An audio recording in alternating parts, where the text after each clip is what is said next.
Sagrada Família, podcast.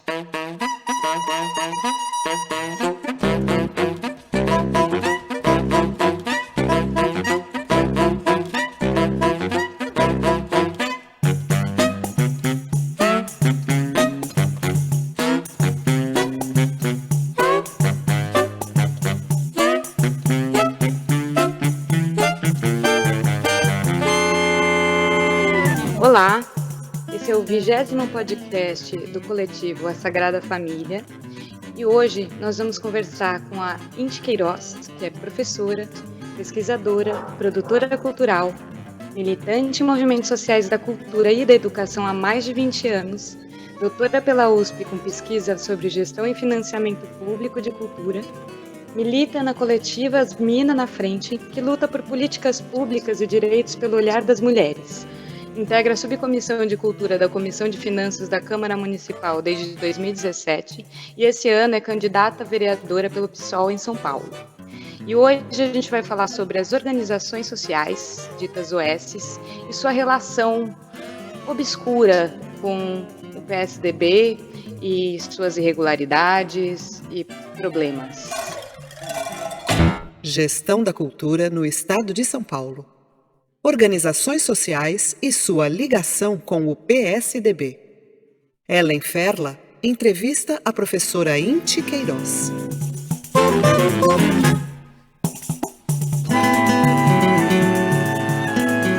Tudo bem, Inti? Seja bem-vinda ao podcast. Eu acho que vai ser bem legal esse nosso papo. Se você puder começar falando sobre a criação das OSs, como elas começam, como que você entra em contato com elas, como elas se aproxima mais de saber como funciona e tudo. Agora a gente tem 12 CELs, né, que estão prometidos aí a OSs pela Prefeitura de São Paulo.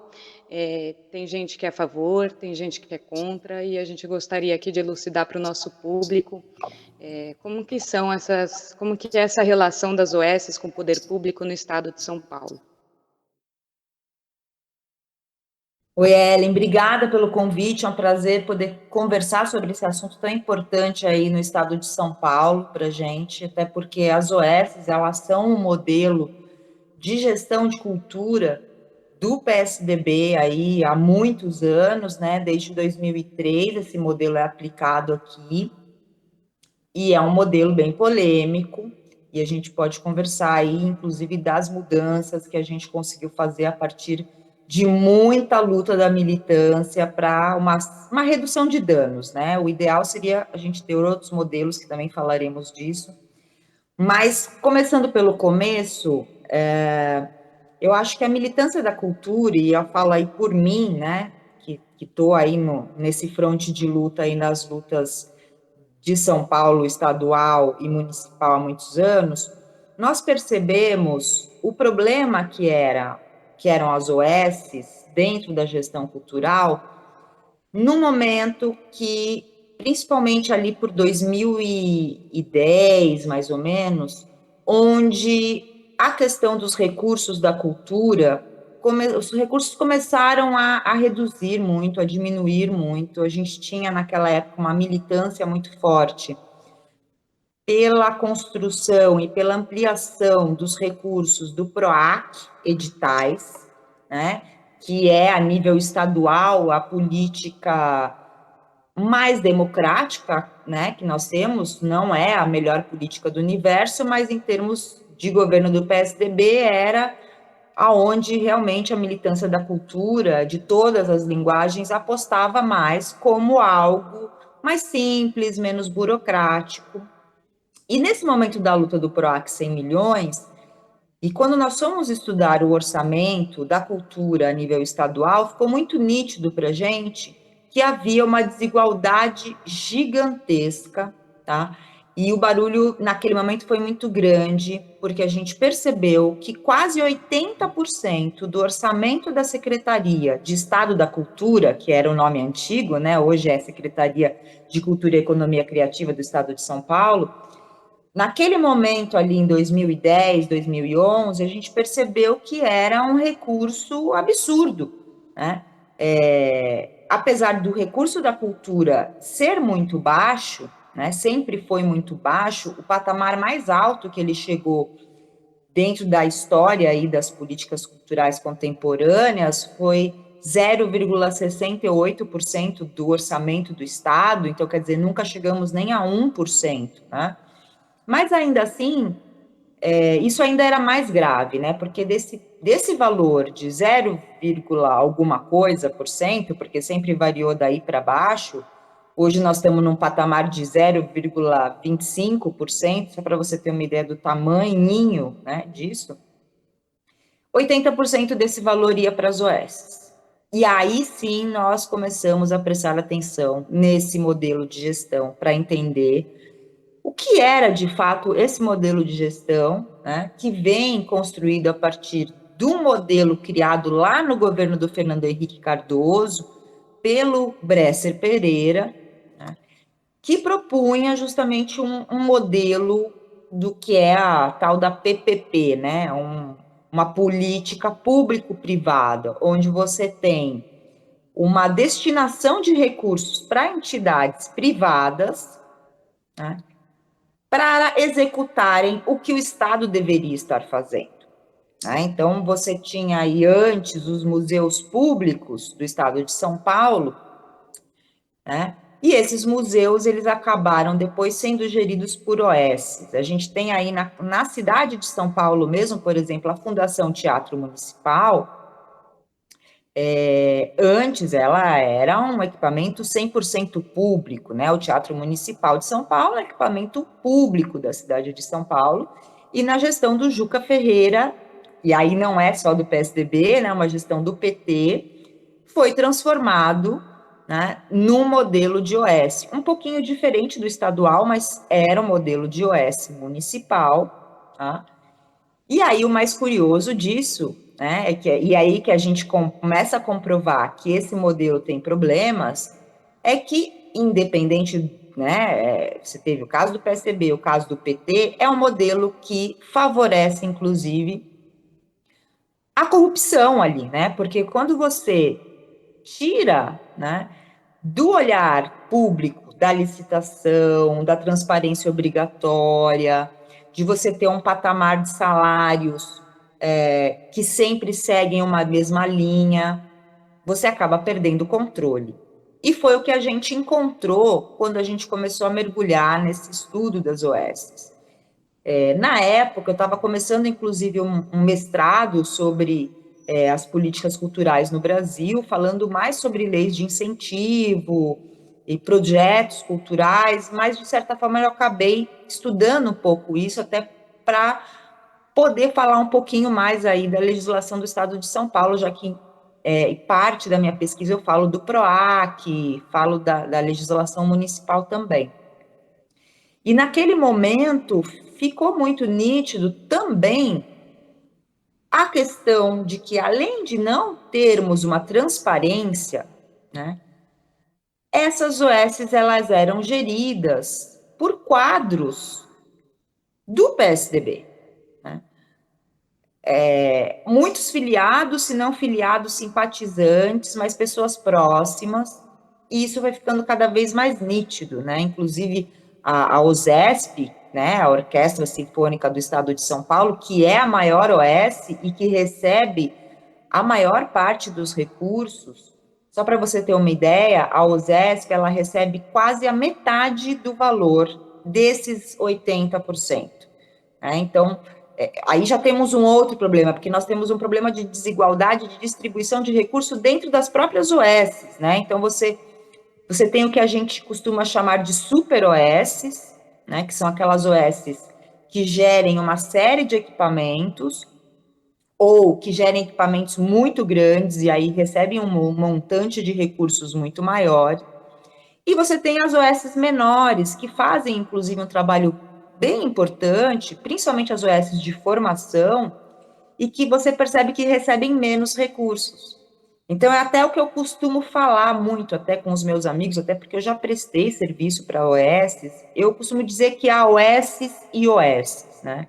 Eu acredito que as OSs de tamanho menor e que tem realmente um trabalho com pequenos grupos, mais de formação, ou mesmo ligado à cultura independente, por exemplo, fazem um trabalho muito mais interessante, muito mais transparente, inclusive, do que essas grandes OS. Né? Só que aí a gente teve também, tá? De uns anos para cá, acho que talvez até por uma certa briga interna no próprio PSDB, né? Porque a gente sabe como qualquer partido, né? Os partidos têm as suas vertentes, né? E tem as suas disputas de poder, isso acontece em qualquer partido. E no PSDB isso também acontece, né?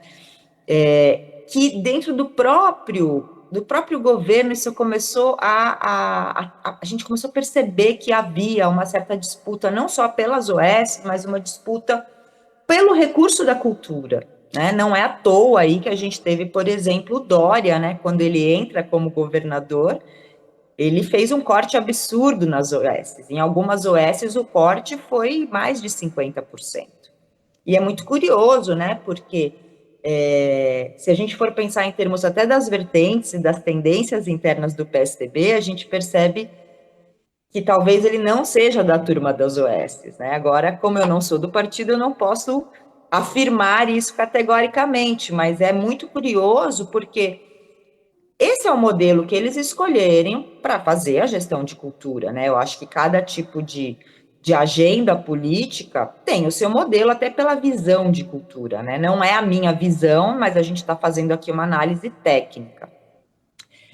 E aí, justamente por isso, né, e foi muito curioso que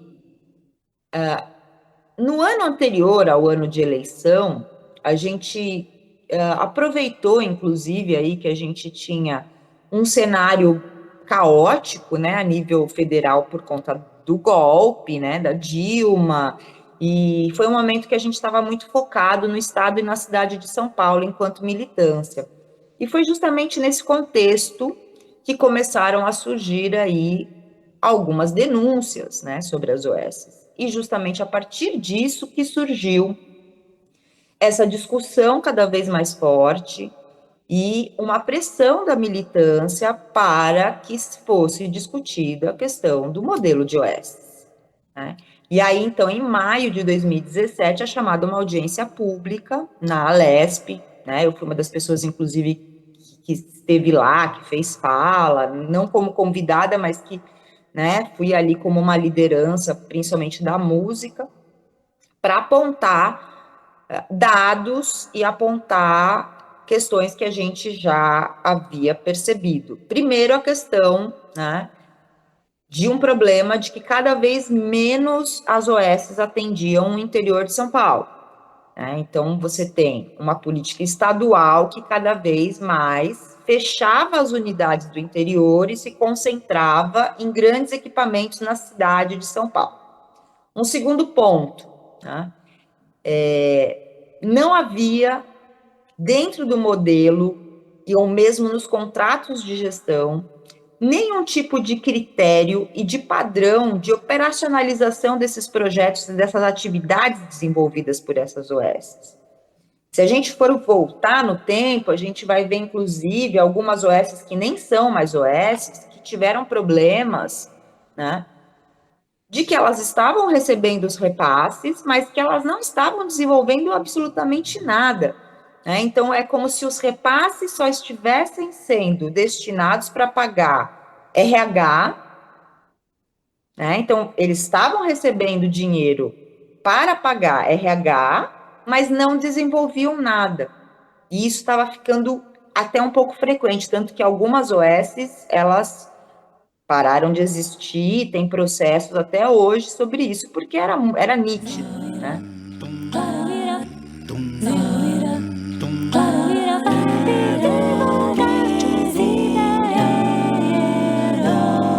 Sagrada Família. Outra coisa, não havia transparência em relação aos salários. O fato de você ter uma empresa que é privada fazendo a gestão de recurso público, né, Por mais que eles falavam, não, mas vocês podem entrar no nosso site, que há lá uma prestação de contas que a gente faz para o Tribunal de Contas do Estado e etc.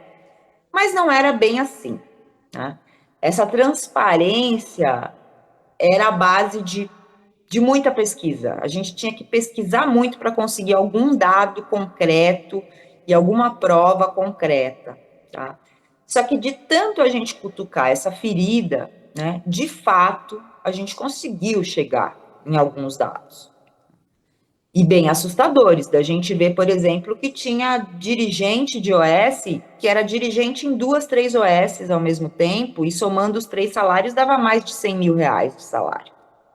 Então, como é que uma pessoa pode ser dirigente de 3 entidades grandes ao mesmo tempo, né? Isso é um absurdo. Outro problema, que algumas OSs você não tem a alternância da empresa que faz a gestão daquele equipamento, né? Por exemplo, a OSESP é um desses casos, né? Você tem sim aí uma eleição, né? De vez em quando eles mudam algumas peças ali do jogo, só para não dizer que não, dentro da própria organização, mas é sempre aquela mesma organização, porque o que eles dizem é, não existe nenhuma organização no estado de São Paulo que possa fazer essa gestão. Então, quer dizer, não há concorrência, né? E isso acontece não apenas com a USESP, acontece com outras OS que também são gestoras de teatros e museus, tá? Outra questão, não existia, né? Isso melhorou do tempo, né? Naquela época estava um pouco melhor, agora, inclusive, eles tiraram do ar, havia um site chamado Transparência 2.0, que foi feita, né, mais ou menos ali por 2015, após muito barulho nosso, pedindo transparência, mas esse site ele tem sido pouquíssimo atualizado desde essa gestão atual aí, com Sérgio Saleitão e Dória, isso é zero, quase zero atualização, né? A gente estava na gestão anterior até que, principalmente ali na fase do Márcio França, isso estava sendo bem atualizado, mas agora parou, né? Porque a questão é, como é que a gente consegue comprovar se de fato esses números apresentados, os resultados, né, do número de oficinas, número de atendidos, né? Porque a questão não é só quantitativa, deveria ser qualitativa, e isso era um dos questionamentos que a gente fazia, né? Porque não adianta falar ali, ó, foram feitas 223 oficinas, mas que oficinas são essas, né? Qual é a carga horária? Quem foram os professores? Aonde essas oficinas foram aplicadas? Então, esse tipo de informação, não havia essa transparência e não há. E isso é um problema, porque, bem ou mal, é dinheiro público. É claro que são números enormes, mas seria importante a gente ter, né? São poucas as OS que têm essa sistematização e essa organização. Por exemplo, a Poies, que eu até já prestei serviço para eles, eu percebo que eles têm essa organização de colocar tudo que eles fazem, de você, né, entra no Facebook, sempre tem lá as informações, mas tem algumas OS que realmente é bem mais difícil de você saber, né? Um outro problema é a grande diferença entre os salários dos dirigentes e dos trabalhadores, né?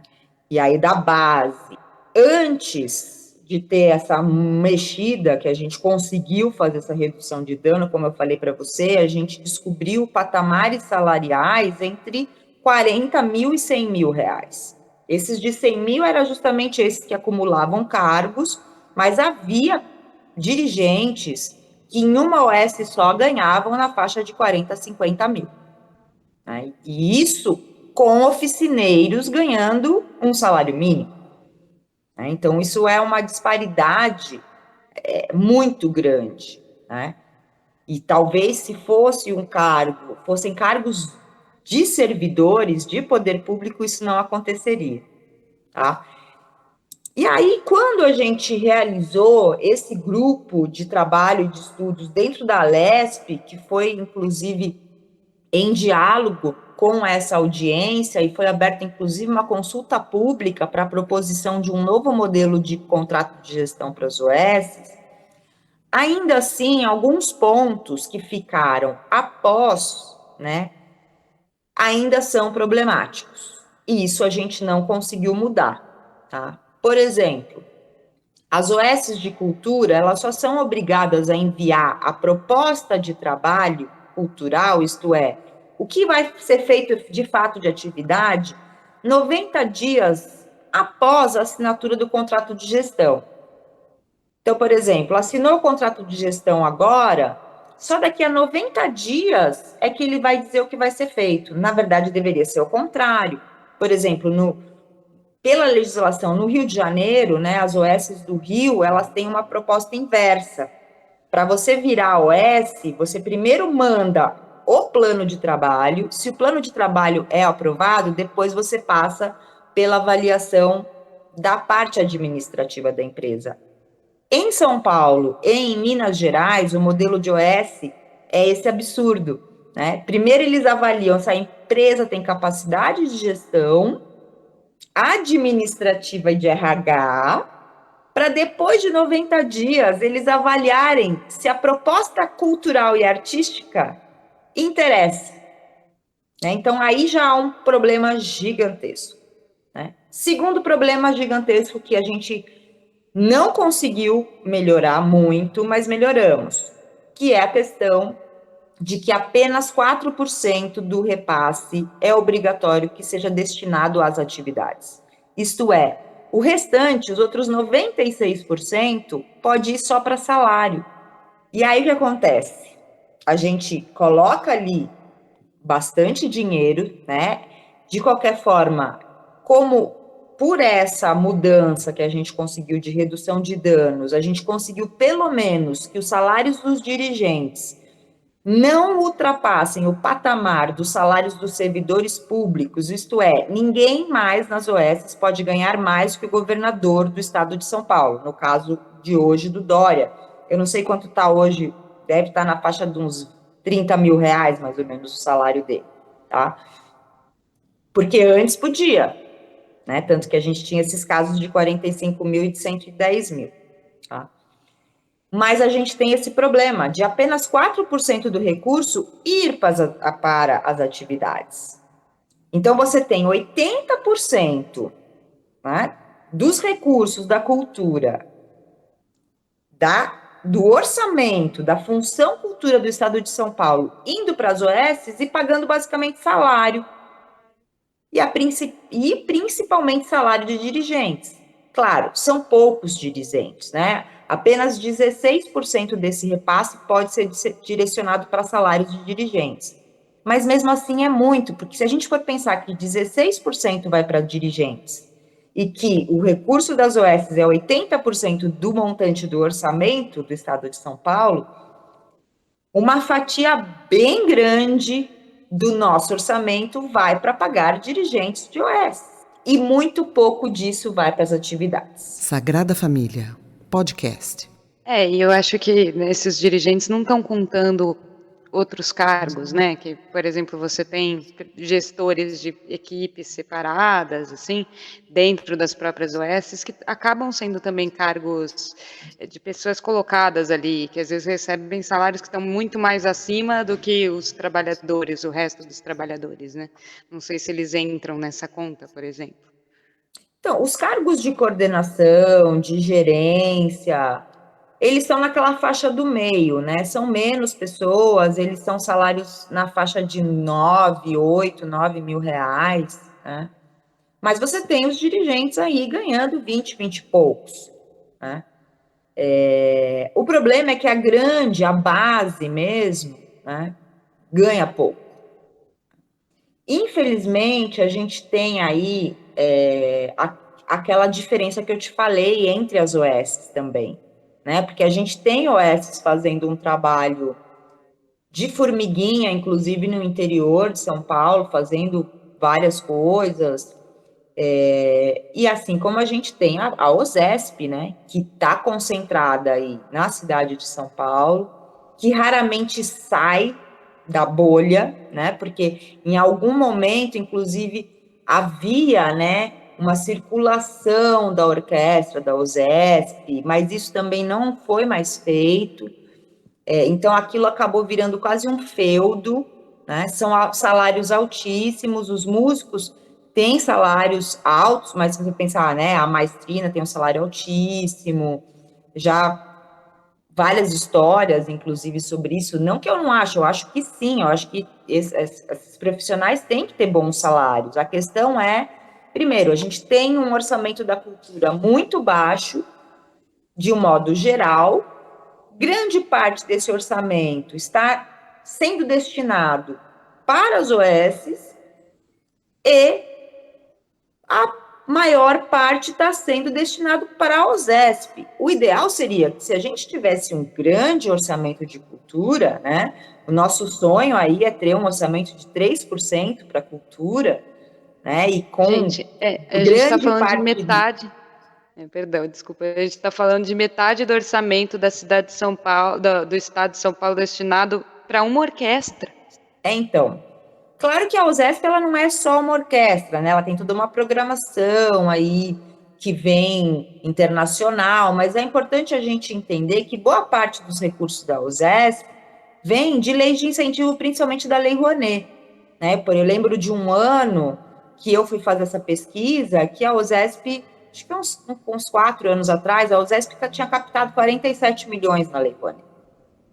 Por quê? Boa parte dos espetáculos, né, das orquestras que vêm internacionais, ou aquelas séries, né, por exemplo, vai ter uma série com a Filarmônica de Berlim tocando Dvorak, sei lá, né? Essas séries, a gente sabe que custa muito caro, até porque são cachês em dólar e etc., e às vezes isso tem que ser feito mesmo via patrocínio ou via algum outro esquema. Lembrando que a Lei Rouanet para a orquestra é dinheiro público e é 100% de dedução fiscal, então, na verdade, esse patrocínio é super fake, né? Eu costumo dizer que a Lei Rouanet é uma lei de incentivo ao patrocinador, não à cultura, né? E quem mais ganha é o patrocinador nessa, mas tudo bem. Isso é um papo para um próximo podcast nosso sobre as leis de incentivo. Mas voltando à questão, você vê, são dois modelos neoliberais, né, que se completam, né, são dois modelos que não privilegiam a cultura, não incentivam a cultura como deveria, porque parte do dinheiro não vai para a produção cultural, para os trabalhadores da cultura de base, para quem realmente está fazendo cultura.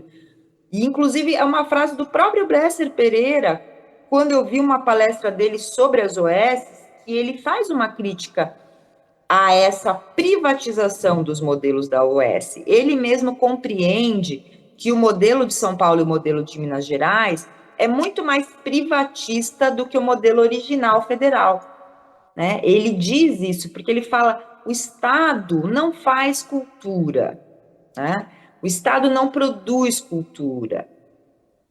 Só que, ao mesmo tempo, a partir do momento que você passa a bola para que um ente privado execute e desenvolva essa produção cultural, você corre o risco de você perder o controle, inclusive, da questão da gestão pública, né? E o maior exemplo disso aí é que a gente tem algumas histórias problemáticas em relação às OSs, tanto de descontrole, né, de financeiro, como a própria questão, por exemplo, ali, né, a gente tem a história que aconteceu lá do Museu da Língua Portuguesa, e aquilo, claro, foi um acidente, óbvio, mas acidentes também acontecem por má gestão, né, aquele incêndio que aconteceu ali, aquilo também é má gestão, má manutenção, né, do espaço. E a gente sabe, a gente que trabalha com cultura, eu como produtora cultural, a gente sabe o perigo que é um fio solto ali, né? E isso é o gestor. Eu sou gestora de um espaço, né? Eu sou gestora da Casa das Caldeiras, que é um espaço gigante. E a gente sabe que ali cada fiozinho, cada luminária, aquilo tem que estar 24 horas atento, porque qualquer problema ali já era. né? E foi muito, né? Às vezes, por quê? Porque se coloca boa parte do recurso ali, né? Em salários, altos salários de dirigentes, e não se coloca, talvez, em manutenção, ou mesmo, às vezes, até de um trabalho do próprio eletricista, né? Do espaço, porque eu acredito que esses espaços, eles têm que ter eletricistas próprios, né?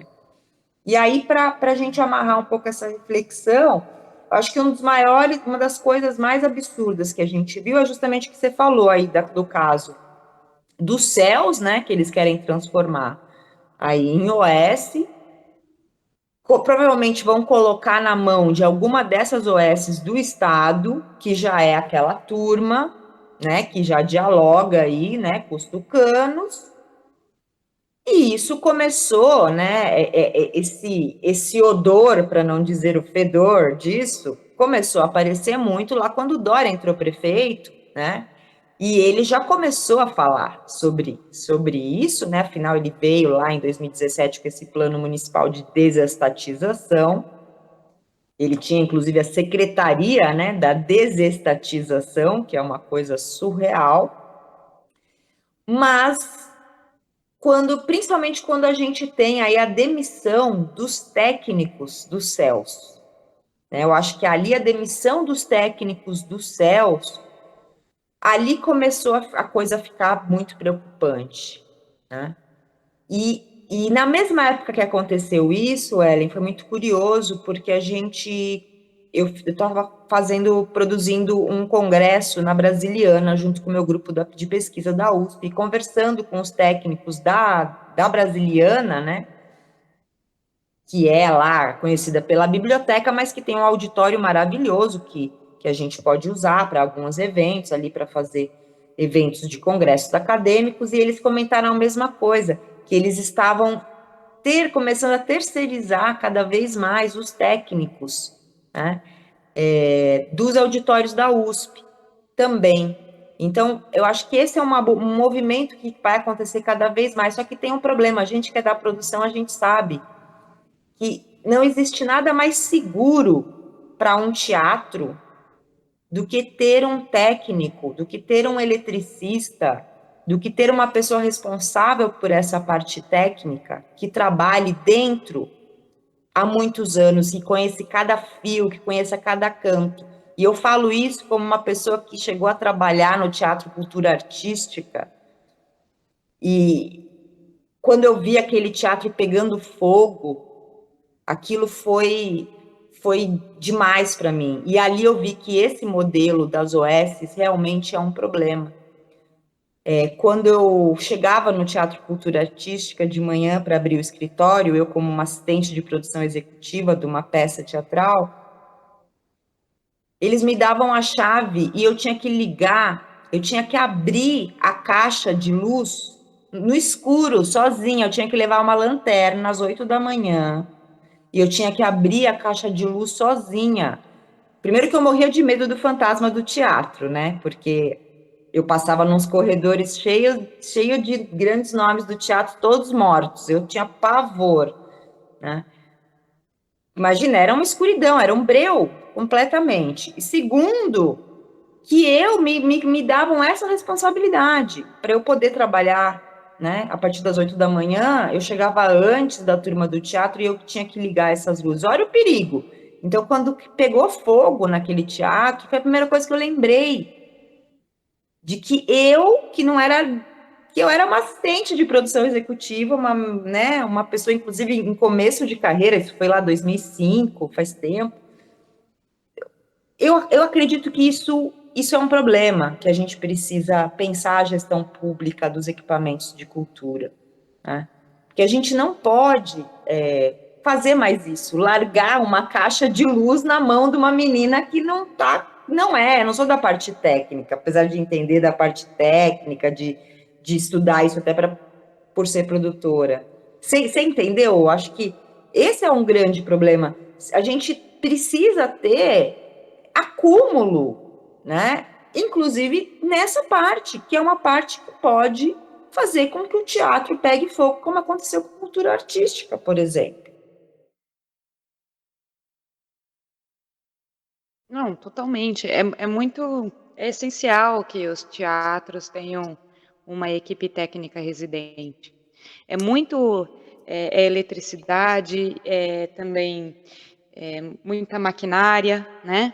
Teatros que têm fosso, teatros que têm é, varas. Eu já vi, por exemplo, varas do teatro despencarem. E se tivesse alguém de baixo ali, que foi uma questão de segundos, se tivesse alguém ali de baixo, teria morrido, sabe? Quantas pessoas estivessem no palco naquele momento, teria morrido. São coisas que a gente vê, que só uma equipe técnica residente que pode estar de olho, que pode cuidar dessa parte, né? Enfim, e é isso. Se você não tem uma equipe técnica, seja um eletricista, seja alguém que entenda dos mecanismos, é, desses equipamentos culturais que são complexos, né? Não são coisas simples. Você não chega lá e sabe o que acontece. Você não sabe da onde vem, por onde passa o cabo que está lá na cabine de luz, atrás da plateia e que vai até, né, o palco, porque existe uma conexão aí. Como é que ela é feita? Né? E só quem realmente está ali todos os dias e conhece aquele teatro é que vai saber lidar com um problema. E é isso que a gente vê o abandono de vários teatros, inclusive eu vi isso no Brasil, teatros abandonados, que a pessoa não sabe onde é a fonte de energia, sabe? É impressionante, assim. E aí tá. Aí quando acontece um acidente, que um museu pega fogo, né? Aí é acidente, entendeu? Aí é só acidente, coisa do acaso? Não dá, né? Enfim. E acho que a gente já teve alguns exemplos, infelizmente, né? O Museu Nacional, né? O Museu da Língua Portuguesa. E eu acho que se a gente ainda não aprendeu com isso, né? De que a gestão desses equipamentos, elas são extremamente importantes, não só porque é um espaço de cultura, mas são espaços de memória, de história, né? Muita coisa, principalmente quando é museu, né? O museu, aquele Museu Nacional, aquilo foi uma coisa assim que eu acho que a gente deveria aprender muito com aquilo. Mas infelizmente, os nossos gestores, inclusive os de cultura, né? Raramente são pessoas da cultura. Né? Na maior parte dos casos, são burocratas, são tecnocratas, né? São pessoas que nunca subiram num palco na vida, né? Nunca foram artistas, nunca foram produtores, nem técnicos, né? Nós, artistas, produtores, técnicos, trabalhadores da cultura, somos os que menos ganhamos dinheiro nessa história toda. Essa gente, esses burocratas ganham altos salários, né? E eu fico muito feliz, inclusive, quando eu encontro na gerência de alguns equipamentos e até de algumas OS. Eu conheço alguns gestores de OS que são trabalhadores da cultura, que tem banda, que são atores, mas é raro. E isso a gente sabe que faz muita diferença, né? Quando eu comecei a estudar gestão pública, o meu caminho foi muito isso, sabe, Ellen? Eu comecei como artista, né? Toquei mais de 15 anos em banda também, cheguei a fazer teatro, mas o meu negócio era música. Depois virei produtora, de produtora virei gestora cultural, e disso eu fui estudar cada vez mais a gestão pública por indignação mesmo, né? Porque via que o dinheiro não chegava na ponta, né? E hoje eu vejo que até que melhorou. Nós temos aí muitas pessoas, né, que vêm, que são trabalhadores da cultura e não são só burocratas. Mas a gente precisa cada vez mais ter uma gestão pública de cultura que entenda que fazer, né, gestão pública de cultura não é a mesma coisa do que fazer gestão pública de saúde, assim como não é a mesma coisa de fazer gestão pública de educação, né? Cada área tem as suas especialidades e que são especialidades muito específicas mesmo. E daí a gente chega um pouco naquilo que eu falei sobre talvez modelos melhores, né? Eu tive a experiência aí de ficar durante um tempo como professora residente no Centro de Referência da Dança. Dei alguns cursos lá e estive muito próxima deles numa gestão que aconteceu ali por volta de 2015, 2016, ainda era na gestão Haddad, inclusive. O CR dele é um espaço que foi restaurado a partir da escola de bailado, né, a antiga escola de bailado do Teatro Municipal. Para quem não conhece, eu recomendo que conheça, inclusive é um espaço muito bonito, que fica embaixo do viaduto do Chá. E esse espaço, naquele momento, ele tinha uma gestão bem interessante. Por quê? Não era uma gestão de OS. O que eles fizeram? Era uma gestão pública, de administração pública, porém a gestão das atividades feitas por um contrato de gestão a partir de um edital de concorrência, onde durante 1 ano e meio uma entidade, no caso da dança, poderia concorrer a fazer a gestão daquele cronograma de 1 ano e meio de atividades. Havia uma demanda por um cronograma mínimo de atividades, tanto de oficinas, quanto de gestão de espaço de ensaio, quanto de espetáculos e festivais. Na primeira gestão, se eu não me engano, foi a Cooperativa Paulista de Dança, né, que pegou naquela época, acho que era que eu estava. E o mais interessante foi que, até por ser uma cooperativa, deu super certo, porque os cooperativados, né, eu gosto muito do modelo de cooperativa, e os cooperativados compreenderam a importância de construir o equipamento junto ali, né? Então não ficava só a turma que cuida da cooperativa, né? Eu percebi, isso era muito legal, você percebia o envolvimento dos cooperativados, mas não só, inclusive de outros grupos de dança, companhias de dança, e companhias de dança de diversos tipos de dança. A gente tinha ali uma participação muito intensa da galera das danças urbanas, a galera do locking, a galera do hip hop, né? Até uma galera mais do passinho também. Então, havia uma mistura muito legal, porque você tinha a galera da dança contemporânea junto com a galera das danças urbanas,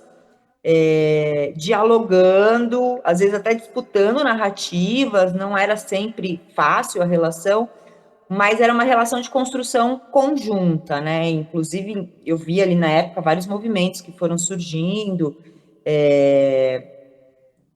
e muitas discussões em relação à questão da construção da dança na cidade de São Paulo. Aquele modelo, infelizmente, essa gestão, né? Eles resolveram reestatizar, tá, um modelo de gestão compartilhada que estava dando certo.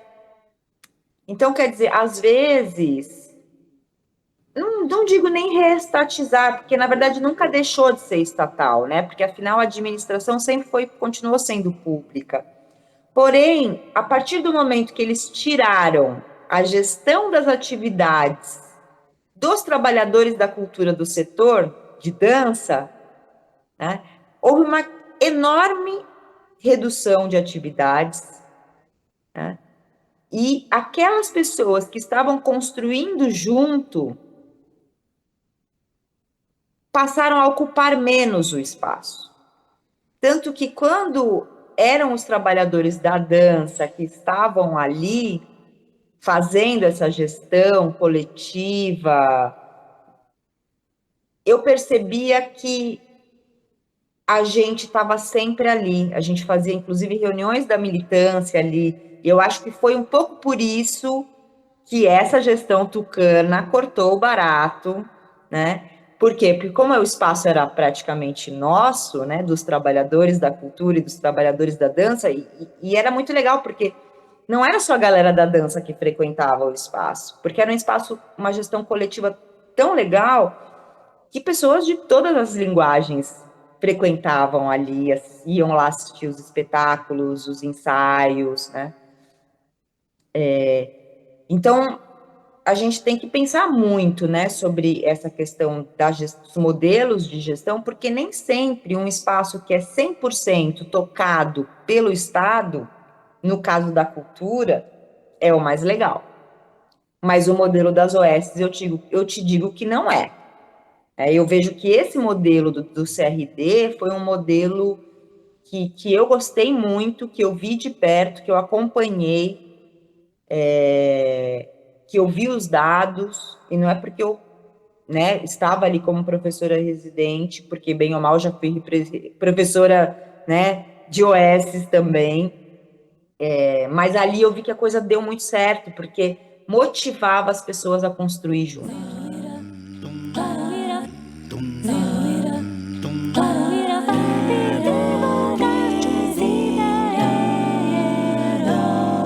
Sagrada Família. Eu acho que faz sentido que os trabalhadores da cultura construam a cultura, né? O que a gente vê demais em vários setores da cultura é isso, é você ter pessoas que são supostos administradores e que não entendem de cultura, né? E aí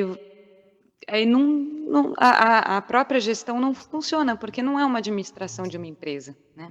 É um aparelho cultural que tem necessidades específicas, né? Então, é legal a gente pensar em como seria uma administração, uma gestão mais democrática, com mais participação de todos esses espaços, sejam grandes ou sejam pequenos, né? Às vezes a gente acha tão difícil imaginar um teatro municipal ou uma USESP sendo gerida pelos trabalhadores, mas eu acho que é super possível, né? A gente imaginar um modelo muito mais democrático e que funcione, que chegue a mais pessoas, porque às vezes a gente vê a OSESP, principalmente a OSESP, que recebe metade do orçamento, e ela não é muito acessível, né? Para você assistir a OSESP é caríssimo. Aí tem, vez ou outra aí, que eles fazem um preço popular, mas é raro, né? Na maioria das vezes ela não é acessível. Então, para que a gente está colocando esse dinheiro aí? Ou o Sérgio Cardoso? O que acontece com o Sérgio Cardoso, né? O que as pessoas estão assistindo no Sérgio Cardoso? Um teatro que eu, particularmente, gostava muito quando eu frequentava. E hoje ninguém frequenta, né? Então, eu acho que é isso. Eu acho que um modelo que poderia ter uma participação maior dos trabalhadores da cultura, com certeza integraria, mas não só os trabalhadores da cultura, mas como toda a população, né? Até num sentido de construção de programação, né? Uma das coisas que a gente tem no nosso Plano Municipal de Cultura, e esse foi um dos eixos, inclusive, que foi colocado pelos movimentos culturais, principalmente periféricos, dentro da discussão das consultas públicas que a gente participou ativamente ali em 2016, que foi a questão da gestão compartilhada dos equipamentos, né? Isso é uma reivindicação muito grande dos movimentos culturais, da cidade de São Paulo principalmente, porque a gente percebeu, principalmente a partir essa experiência do CRD, né, do Centro de Referência da Dança, mostrou muito, né, que isso fomenta, não só ajuda a própria secretaria a fazer, né, a trabalhar e a reclamar que não tem braço para fazer tudo que, né, porque não sei se você sabe, mas nos últimos anos, em várias gestões, tá? Não estou falando só do PSDB, isso na cidade de São Paulo, a gente teve uma baixa execução dos recursos. A gente teve casos aí, inclusive na gestão Haddad, em que, dentro da lei orçamentária anual, que foi aprovada, a gente tinha até que um valor ok, mas a execução desse recurso foi muito abaixo, né? Foi na faixa de 30% a 40% dos recursos que você tinha destinado para gastar naquele ano. E aí a desculpa era sempre, mas a secretaria não tem braço, né? Isso virou até uma expressão, um jargão. Mas então deixa que a gente também faz, né? Deixa a gente fazer junto, deixa a gente construir a programação, porque é aquilo, O Estado não faz cultura. O Estado ele tem que ser um fomentador de cultura. Ele tem que possibilitar, né, com que as expressões culturais das mais diversas tenham espaço, tenham recurso.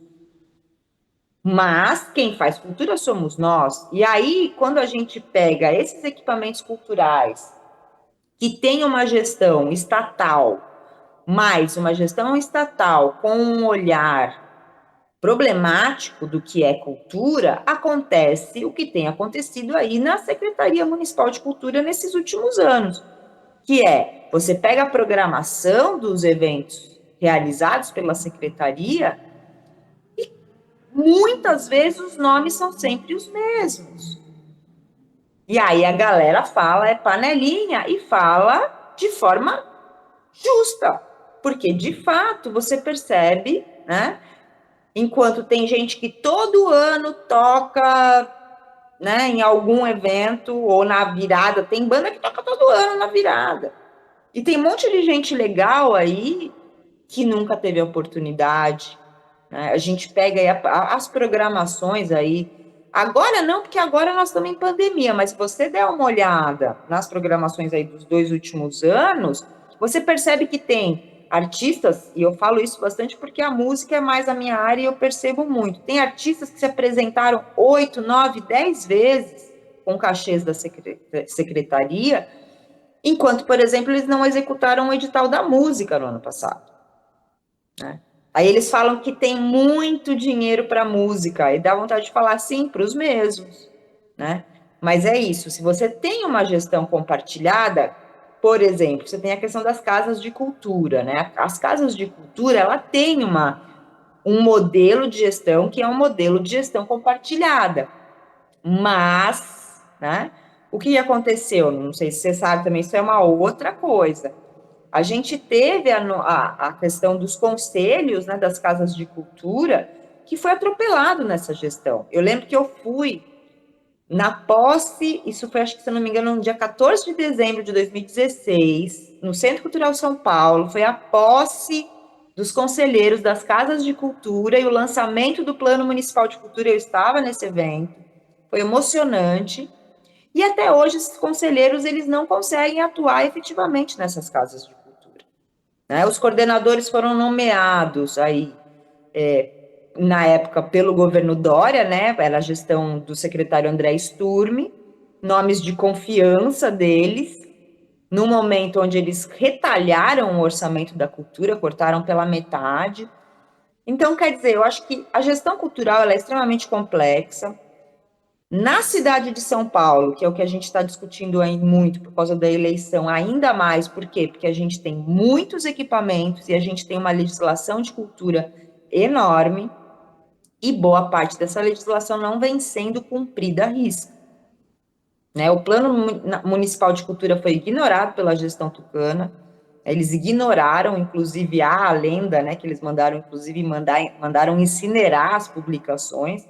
A gente foi lá e salvou essas publicações. Eu tenho até hoje problema no braço de tanto peso que eu carreguei naquele dia para salvar. Nós salvamos 40 caixas, né, de livros do Plano Municipal de Cultura numa galera.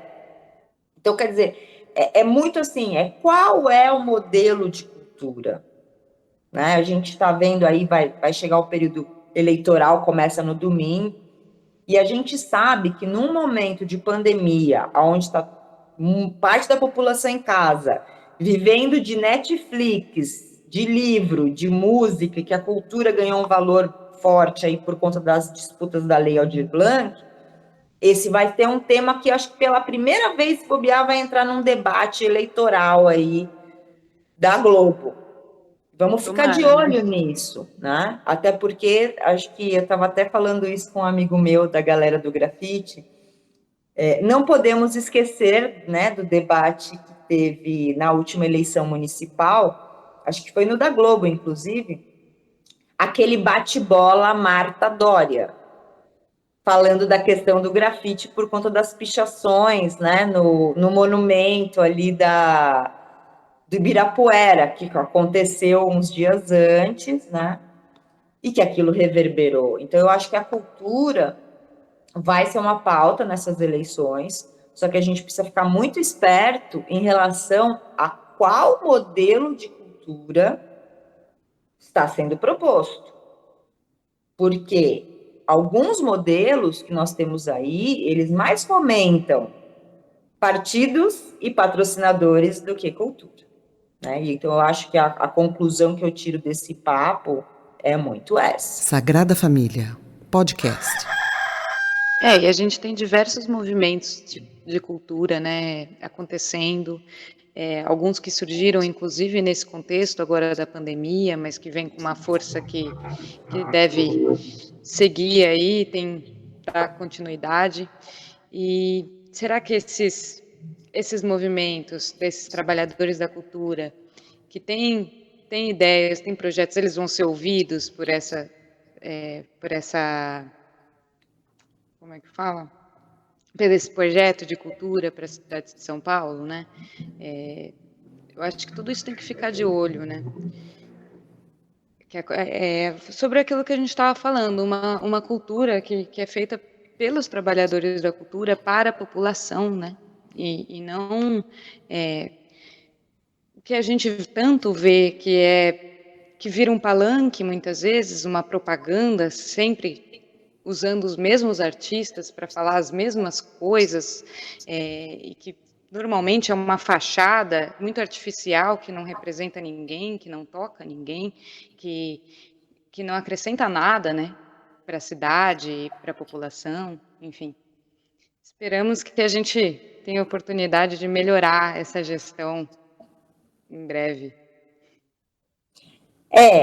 Eu acho que é isso que você falou, né? Isso me lembrou também, aí a gente conquistou, né, em 2016, logo depois que o Dória foi eleito, bateu um desespero, né? A gente ainda não sabia de fato quem era o João Dória, porque ele nunca tinha sido, ele era um gestor, né, não era político, né? Então a gente não sabia o que viria, mas a gente já sabia que não era bom.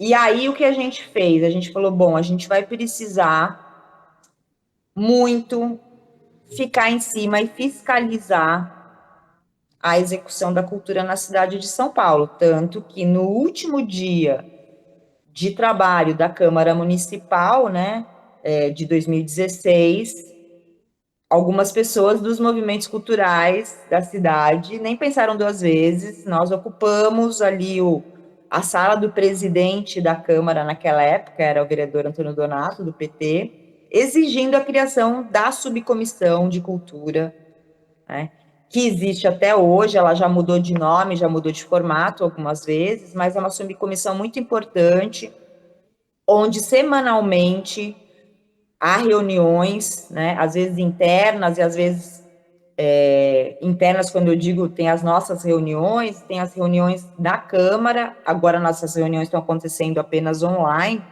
mas quando elas eram na Câmara, inclusive teve um período que a gente era semanal, sempre no mesmo horário, nem precisava remarcar, aquilo já era automático. E bem ou mal, agora a gente está chegando a 4 anos de subcomissão. E eu acho que se essa subcomissão não existisse, o desmonte feito por essa gestão atual do PSDB teria sido muito maior. Nós seguramos muita coisa, nós denunciamos muitas coisas, nós entramos no Ministério Público algumas vezes com denúncias. Infelizmente, a gente sabe que os tucanos são blindados na cidade, no estado de São Paulo. Né? Por exemplo, a questão do carnaval, né, foi uma das denúncias que a gente entrou no Ministério Público, aquela história da gravação, né, da licitação, eles combinando a licitação do carnaval. Por que isso não andou? Né? Isso é crime.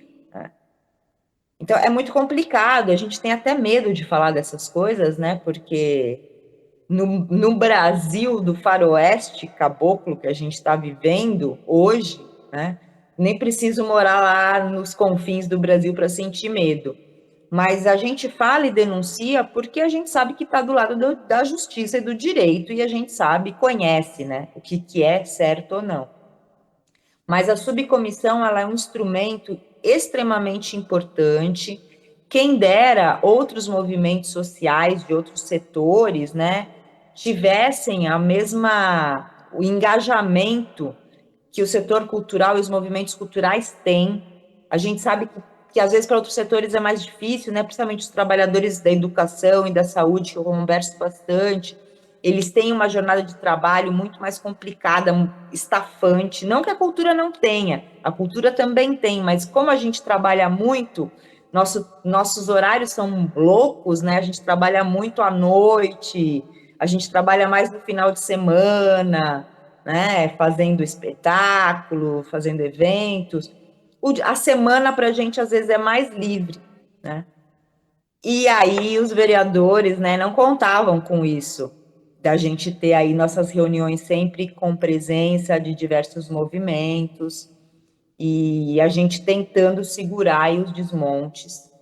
E eu acho que, independente do que acontecer nessa eleição, a gente tem que sim continuar com essa subcomissão, porque ela vai continuar essa fiscalização e esse trabalho que é feito junto com os vereadores, porque a gente sabe que ali também é um problema, né? A questão, por exemplo, que a gente descobriu agora, essas lives de 700 mil reais para culto evangélico pago com dinheiro da cultura, né? A gente conseguiu, alguns inclusive foram derrubadas, né? Via emenda parlamentar de vereadora da bancada evangélica, né? Então a subcomissão, eu espero que ela seja eterna, né?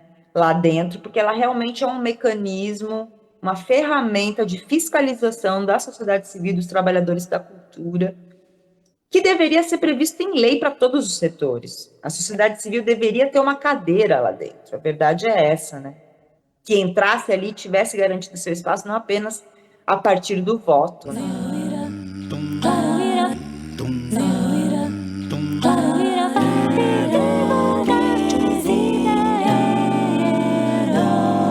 Sagrada Família. Bom, encerrando aqui, eu gostaria que você falasse um pouco sobre o seu coletivo, que está para encerrar, que está agora candidato, né? É uma candidatura coletiva, é isso? Então, na verdade, é uma candidatura coletiva, mas não é, né? Não é uma chapa, uma bancada coletiva, porque a construção é coletiva, né? A gente não faz nada, né? Quem atua aí na militância não faz nada sem ser coletivo. Mas não é uma candidatura coletiva como são outras candidaturas, né? Até por conta da pandemia, ficaria mais difícil uma candidatura coletiva, e a gente sabe que, como não existe candidatura coletiva oficialmente, né, há uma série de questões burocráticas e complexas a se resolver, né? Então, a construção é coletiva, a construção dos projetos, ela vem não apenas da coletiva As Minas na Frente, mas vem de toda a discussão que é feita dentro dos diversos movimentos de cultura que eu participo há muitos anos, né? Então, as pautas, por exemplo, que eu trago, né, para a minha candidatura, no meu programa, elas não são pautas da INTE, elas são pautas dos movimentos culturais da cidade de São Paulo. Algumas pautas são pautas que foram construídas dentro das discussões que a gente já faz aí há mais de um ano nas Minas na Frente, né, que é essa coletiva de mulheres da cultura, da educação, da gestão ambiental, do urbanismo, mas que todas têm em comum a cultura e a educação, né? Então a gente costuma dizer que é cultura e educação, mas não só, né? Porque a gente tem, por exemplo, uma gestora ambiental que é uma saxofonista, né? E produtora cultural, mas ela também trabalha como gestora ambiental, né? A gente tem uma urbanista no grupo, que é inclusive uma super especialista no plano diretor, mas que, na verdade, ela também é uma trabalhadora da cultura, porque ela tem um bloco de carnaval, porque ela é uma bordadeira e faz um trabalho de bordados com mulheres. Então, é uma coletiva que a gente constrói e continuará construindo, sem amarras burocráticas, né? E a candidatura, ela se constrói nessa base, então, né? Então, ela é uma candidatura coletiva, é um mandato aberto e participativo, é o que eu estou propondo nesse sentido, né? Porque eu acho que mais do que amarrar isso numa estrutura burocrática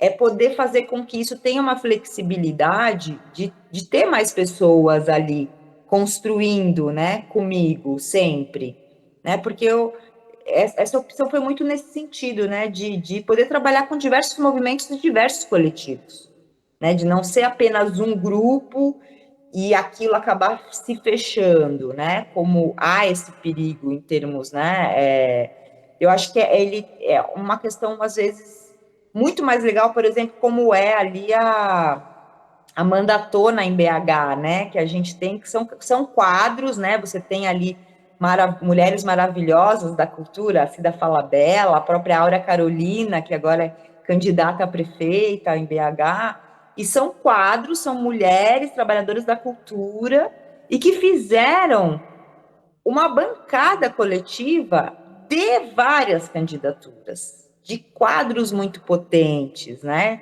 De mulheres que já atuavam na gestão cultural e que entendem muito da máquina pública e por isso viraram essas potências aí que são, né? Não é à toa que a Áurea agora é candidata a prefeita, né? Acho que pela primeira vez a gente tem aí uma candidata a prefeita trabalhadora da cultura, isso nos dá muito orgulho, né? Então, essa candidatura, ela vem nesse sentido. E eu também sou trabalhadora da educação.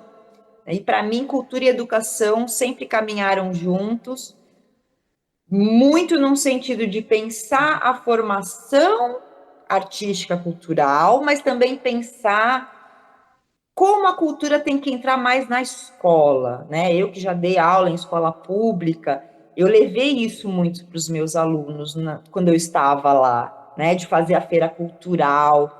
Eu consegui, inclusive, resgatar muitos alunos que não tinham interesse algum, né? Eu, como professora de língua portuguesa, eu consegui fazer alguns alunos, aquela turma do fundão ali de segundo ano, a ter interesse pela matéria, né, de escrever redação, de começar a escrever textos a partir das atividades culturais que eu propunha em sala, que eu propunha algumas atividades que iam além daquele livro chato que eles tinham que seguir, né?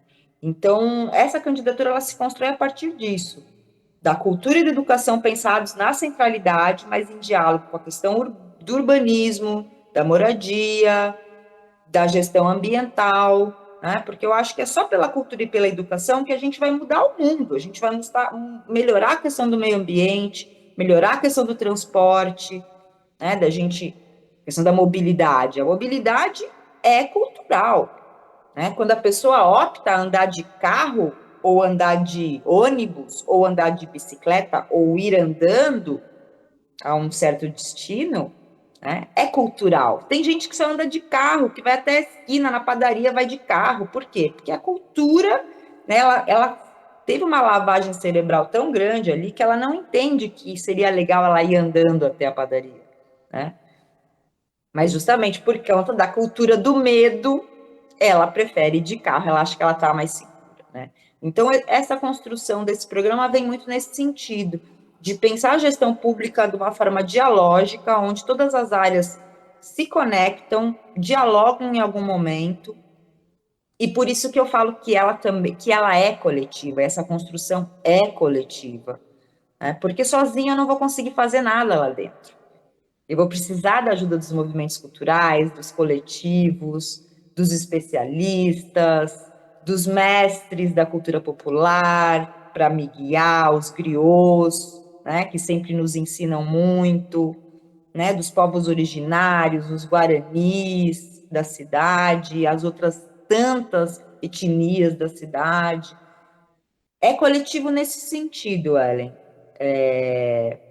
Mas não é uma bancada X, né, como se tem aí várias, né, esse ano. Eu acredito que eu sou um quadro que pode contribuir, até por todo esse meu conhecimento que eu tenho de legislação, de legislativo em si, né, de ter uma atividade muito grande dentro, né, da Câmara e da Leste há muitos anos, e é por aí que eu pretendo contribuir com a cidade. Vamos ver o que vai dar, né.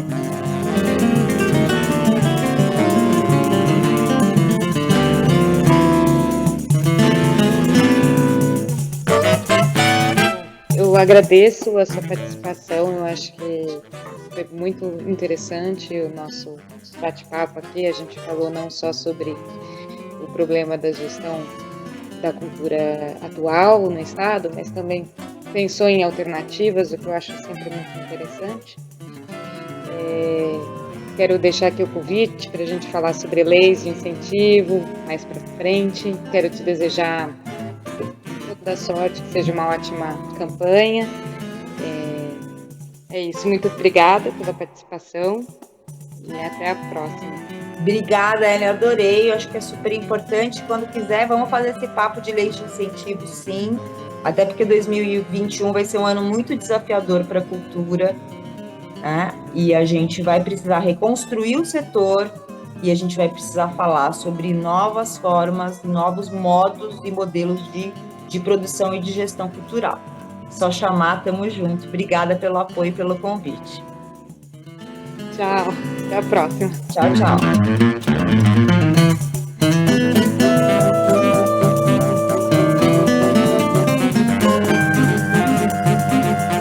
Escreva para nós pelo e-mail sagrada.familia.podcast@gmail.com ou através dos nossos perfis nas redes sociais, Twitter, Facebook e Instagram.